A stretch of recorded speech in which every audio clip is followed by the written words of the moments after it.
berat ya. Anak-anak saya kan masih butuh perhatian banget gitu. Apalagi untuk biaya yang setiap minggunya saya harus keluarkan gitu kan, itu berasa loh anak-anak masih pada kecil-kecil ya.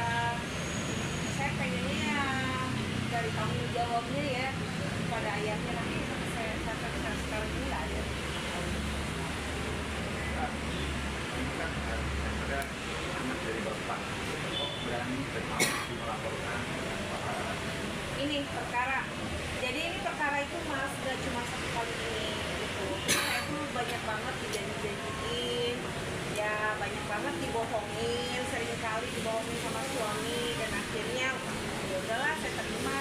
Terus untuk kejadian saya di KDRT ini kan gak cuma sekali ini, terus bahkan kayak misalkan dia berkata-kata kasar kalau pada saat lagi marah itu sering.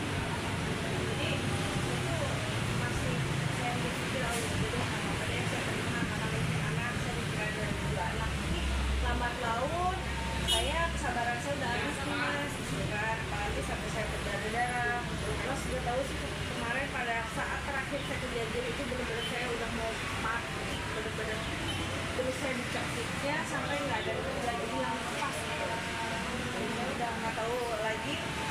Kemarin udah nggak ingat apa-apa, pas diingetin itu pun diingetin sama mbak, ibu begini, ibu begini.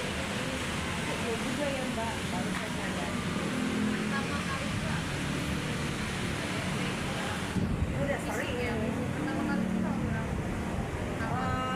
Kalau cacian makian itu pertama menikah itu udah langsung cacian makian, tapi kalau untuk pemukulannya itu tahun 2023. Udah lama ya.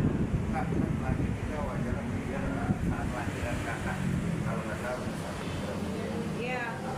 Kakak kan juga ngasih laki ini anak ini baik atau dia Ya namanya juga kita kan berumah tangga ya, kita juga nggak mau lah satu sama lain membuka aib suami kita ya. Tapi pas kemarin terakhir yang saya bilang KDRT suami saya terhadap saya terjadi sampai diinjek perut saya, itu udah kayak bukan manusiawi gitu lah. Apalagi di depan anak-anak saya, apalagi di depan ART saya, yang saya cuma bisa itu tolong saya, maksud saya lepasin saya, udah gitu saya ampun gitu, sampai nggak dilepasin sama suami saya berikutnya terus-terusan sama dia sampai dicekiknya. Saya udah minta tolong sama dia lepasin, saya udah mau kabur tuh, saya udah nggak inget apa-apa, pokoknya saya kabur dari rumah, saya nyelamatin diri saya, anak-anak saya entar lah gitu, saya udah nggak mau gitu. Tapi dia nggak bisa, saya udah nggak bisa kabur karena udah dipukulnya sama suami. Wajib ini kan ada eksekutif terlapor berarti di tersangka ya.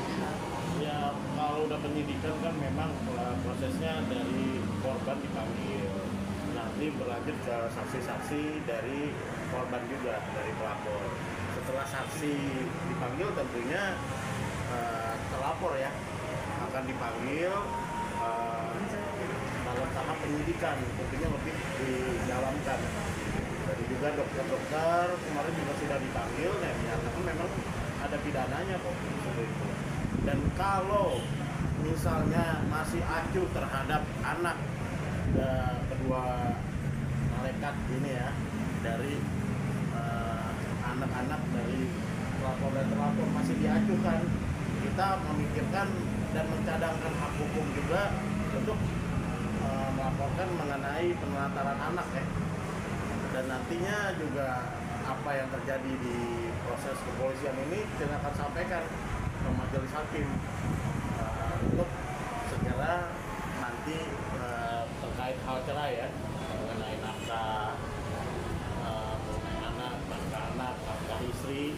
Ya semoga nantinya dari laporan kepolisian, dari adanya juga kita laporkan ke perlindungan anak dan wanita,